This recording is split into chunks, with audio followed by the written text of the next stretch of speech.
final step of the practical exam is to get SBL to work. We're going to hit G, which is the generate. I just turned off the pink noise. It's the same as hitting this on button down here. And so I've turned off the noise. And I'm going to grab the reference calibration device. Where did I put it? Right here. It's usually in the drawer of the Smaart Rec. I'm going to put it to 94 on the middle switch. So it's now 94 dB SBL being produced.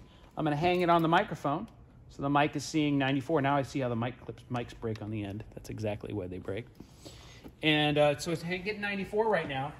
And you do want to note sometimes, depending on you calibrate it, you may be very loud at this point on the meter. You may need to go turn this down. When you're actually doing a show with this, usually you turn the mic preamp all the way down for the SBL mic, so because the concert's often louder than 94.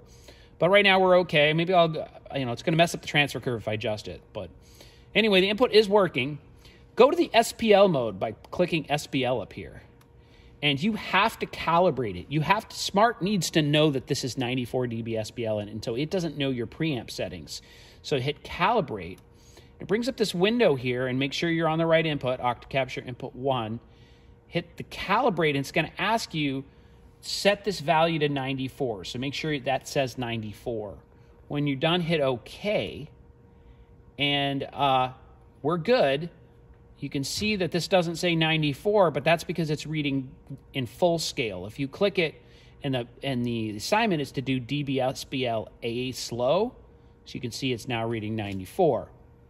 We can go back to real time, and this is the kind of last goal of this goal. If you go back to real time, and above here, you can set this to be, oh boy, you have to pick the right input first.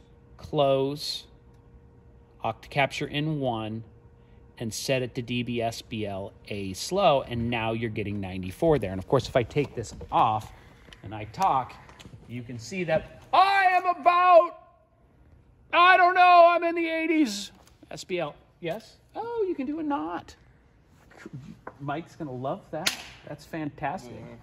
So just one more thing here before we go.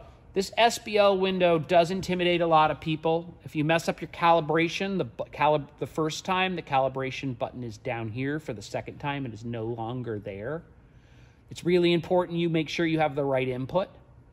But the calibrate is down there. And we will visit this more in the next class. But in speaker systems, I just want you to be able to show me a transfer curve, show me SBL in the upper right, and show me spectrograph. Oh, it turned itself off somehow along the way. But anyway, there you go.